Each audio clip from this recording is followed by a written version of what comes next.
Rumi's journey shows us that what you're hiding is what will set you free. Let's do a quick story, then dive right in. Minor spoilers for K-Pop Demon Hunter. This is Rumi. Rumi has friends. Hey girl, what's good girl? They eat up all the food. Hurry your bitch ass up, I'm trying to get some of them noodles. They sing, dance, and slay while having fun all day. But Rumi has a secret. She's got the squiggly lines. She's got the squigglies. Oh no, I've got the squigglies. I can't show anybody this shit, Rumi says, intent on hiding her squigglies from her friends. Even her teacher don't like it. You can't be showing them peoples them squigglies. They ain't even the real you, cause that shit is ugly, her teacher said. But then this sexy ass motherfucker showed up. Rumi, I got the squigglies too. Don't be afraid of it. It's actually sexy. We can be a squiggle duo. You see what I'm saying? That's what Genu said. And he is definitely wanting some Rumi. You fine as hell, so I'ma go ahead and believe everything you say. But then Genu listened to his friends. That hoe can't join the squiggle squad. That's right, grill that hoe. So Genu betrayed her, and now everybody sees her squigglies. To be continued. Hello YouTube, Trenzel here for your self-growth, and today I will be sharing the importance of authenticity and how Rumi's journey shows us how important it is to never give up on your authenticity. Number 1, start by realizing that acceptance is possible for you. Rumi was so busy hiding herself that she didn't even realize that acceptance was possible for her until she saw someone else that also had the patterns. This directly reminds me of my trip to Miami. As a man that is both gay and black, with that intersectionality, there's not many areas and places where I feel confident and comfortable being myself. But when I went to Miami and I took my cruise, on that cruise ship, surrounded by all sorts of straight people, sharing who I was, who I am with all of them, they were all so accepting.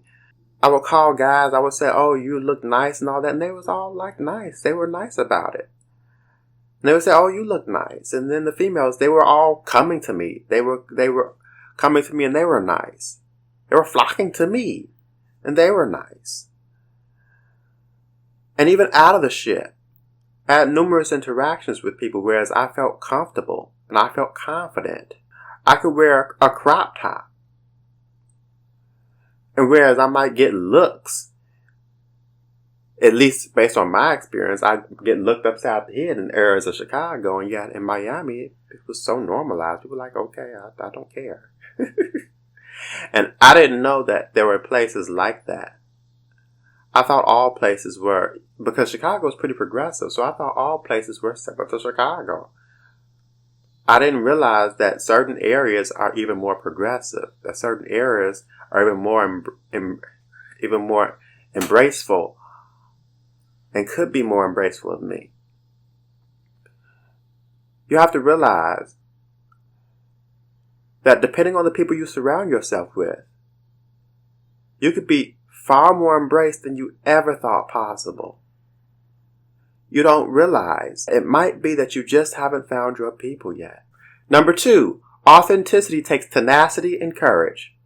Now, Rumi didn't immediately just start showing off her patterns. She had to build up the courage to do so. This is a good reminder that fear often stops us from being our authentic selves. We become a version of ourselves that wears a mask, and this allows us to be inauthentic. But who does this inauthenticity benefit?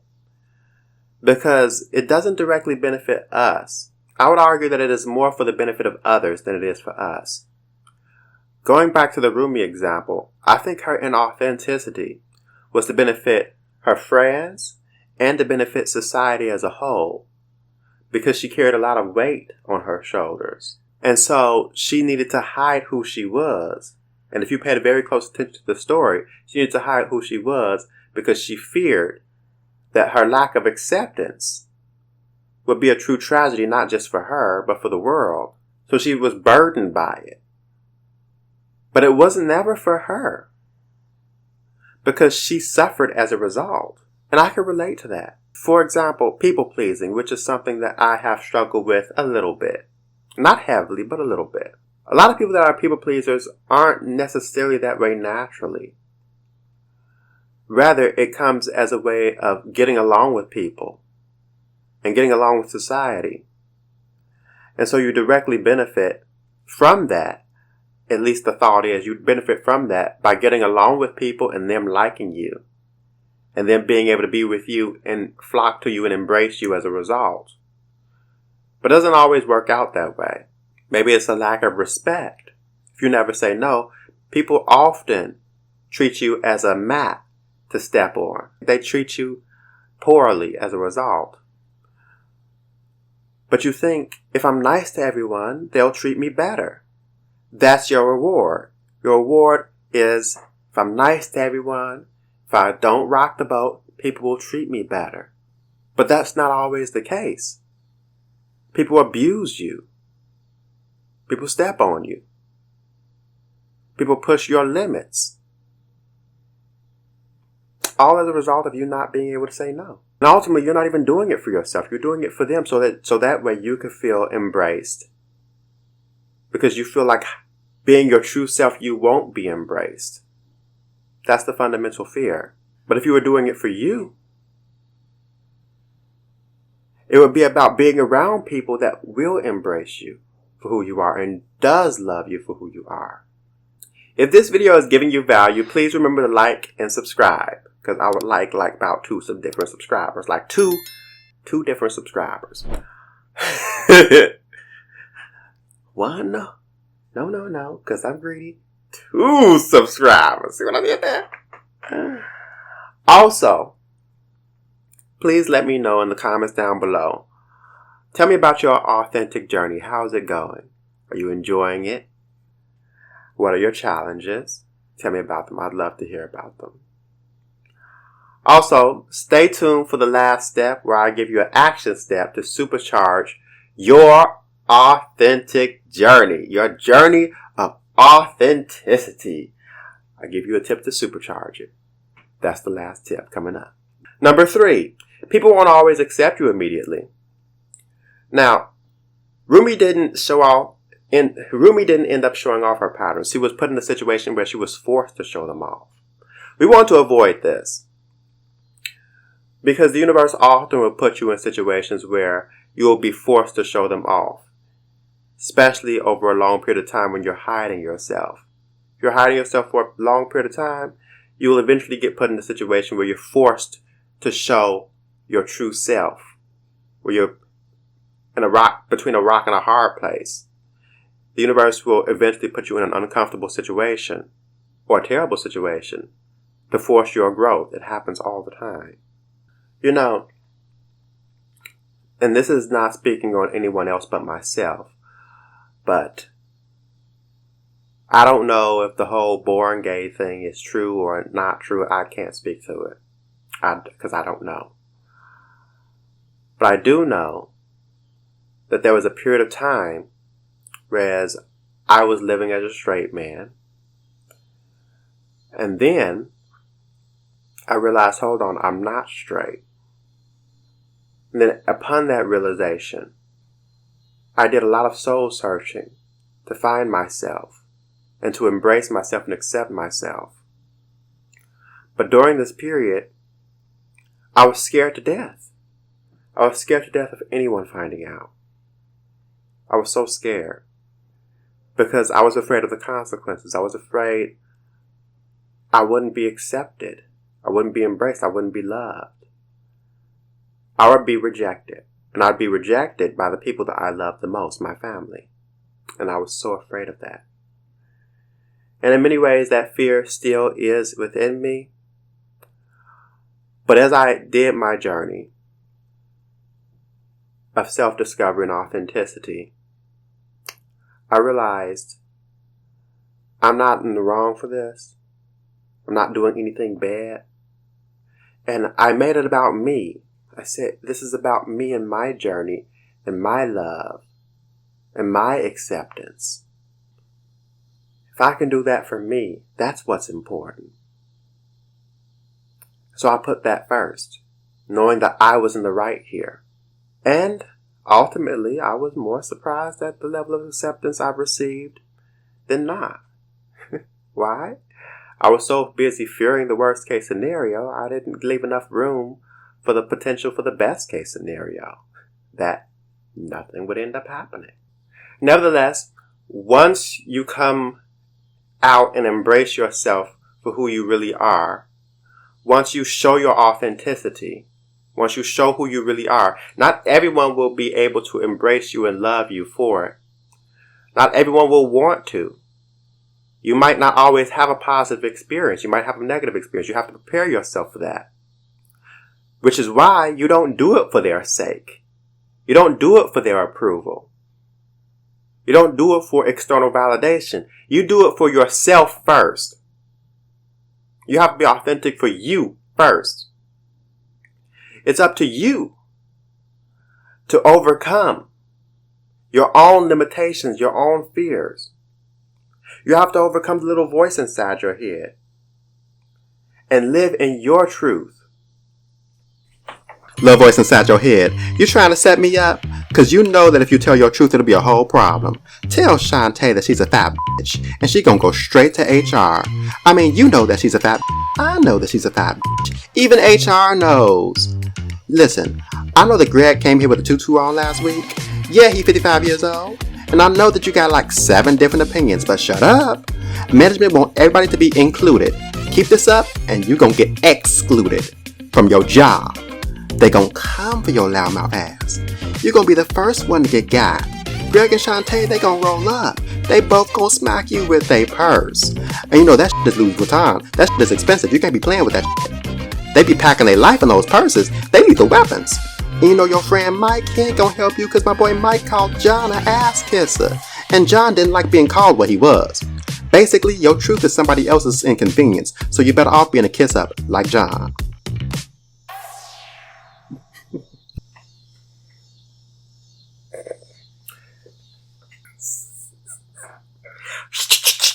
Number 4, rejection does not mean wrongness. Just because you're not immediately accepted and embraced for your authenticity doesn't make it wrong. Just because people dislike you at first doesn't mean you're wrong. You are oftentimes in the right, especially for you to be in your authenticity. It doesn't always feel good in the moment, but it's good for your soul. And moreover, I want you to make sure you disassociate from the rejecting and your self-identity. Because the people rejecting you, that's a reflection of them, not of you, not of your worth. The people disliking you, that's a reflection of them. It has nothing to do with you. It's a reflection of them. You're not in the wrong. You're not doing anything wrong just because you're showing off who you really are. That's what you're supposed to do. It's a reflection of them, their viewpoints, their ideologies. That's them. There are billions of people in this world. There will exist someone out there, some group of people out there who will accept and embrace you for being who you are. Therefore, by showing off your inauthenticity, by pleasing others, by putting their needs first and putting your authenticity on the back burner, what you're doing is you're living in such a way whereas you please those people, whereas you make them comfortable. The very people that might not accept you, whereas it's a wild card whether they might or might not. Sure, you might be surprised, sure they'll accept you, but they might not. So you're putting their needs before yourself, the needs of people that might not even accept you. And this has the end result of robbing you. It robs you from experiencing people that you know accepts you. Because by showing off your authentic self, now you know for sure that this group of people accepts me. This group of people loves me for my whole self. Not just the mask that I was wearing, but my whole authentic self. You see, it robs you of that experience of knowing what it feels like to be loved and embraced by people fully. Number 5. Have faith that you will be accepted. On your journey of authenticity, the people that reject you now may be people that come around later. People change. People grow in their own journeys. And as they grow and advance, they eventually could come around. People aren't stagnant. People change and evolve. In fact, by you being authentic, you can help along this process. They might just not have experienced someone like you before. You could be the very first. And now your authenticity helps change their mind, helps open their viewpoint to different ideas, different mentalities, different viewpoints that they didn't consider otherwise. You don't know what you don't know.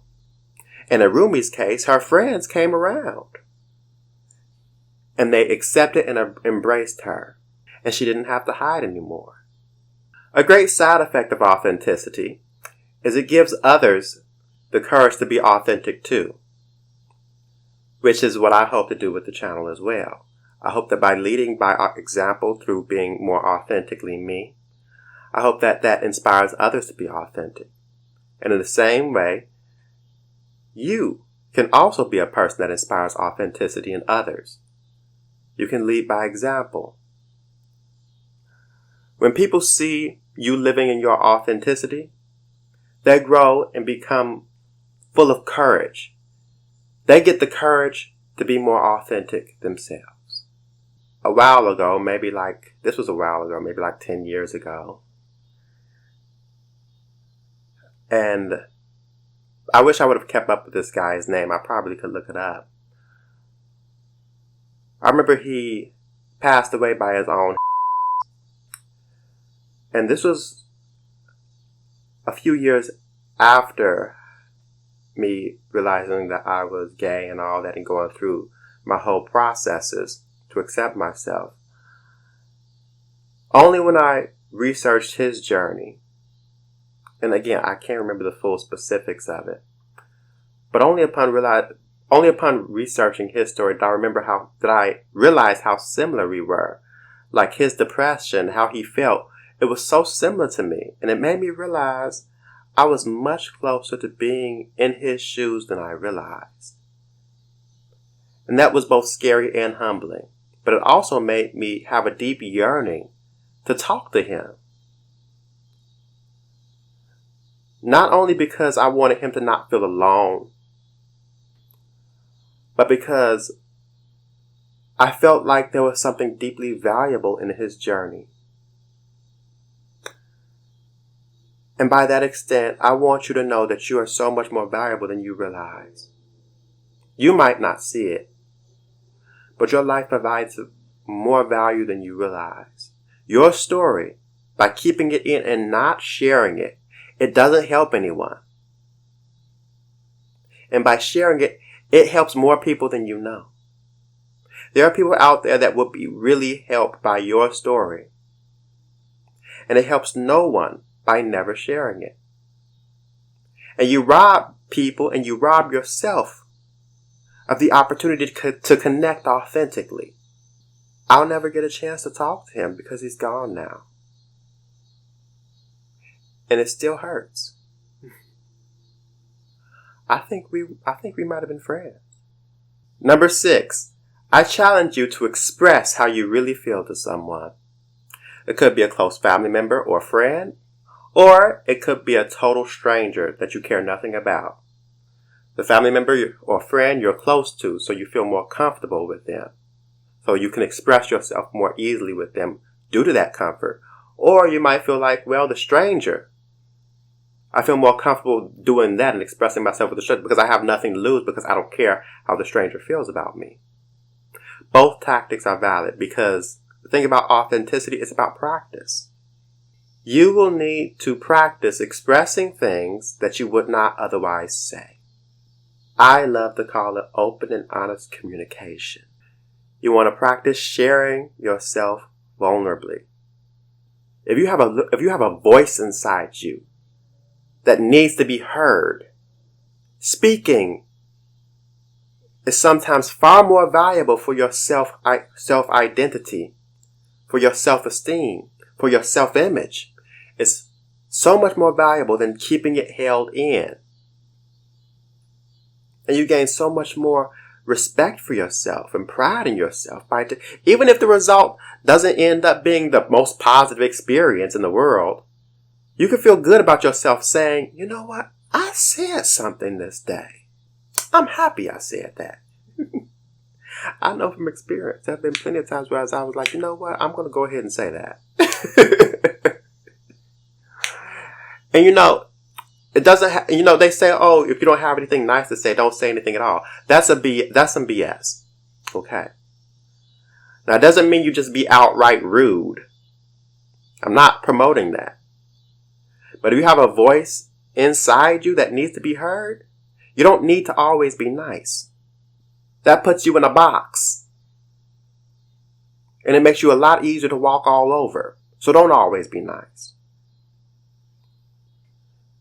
There's a balance here. You don't have to be nice and people pleaser, but you don't allow yourself to be walked all over either. I'm just still scared. Oh, this YouTube stuff scares me. I am scared. Let's continue our story now and see how Rumi is doing. Yes. How is the Rumi? Poor little Rumi didn't know what to do, so she went to her friends. Girlfriends, I have the squigglies. I'm so sorry I never told you, Rumi said. But they weren't having it. That shit is ugly, girl, Zoe said. We gonna have to jump to conclusions and slay your ass, Myra said, as she jumped to conclusions. So Rumi left them and tried her teacher. Teacher, I can't hide it anymore. This is the real me, Rumi pleaded. Girl, what I tell you? You better hide that shit before I slap your hairline back straight and relax them edges. But despite her teacher and friends, Rumi never gave up.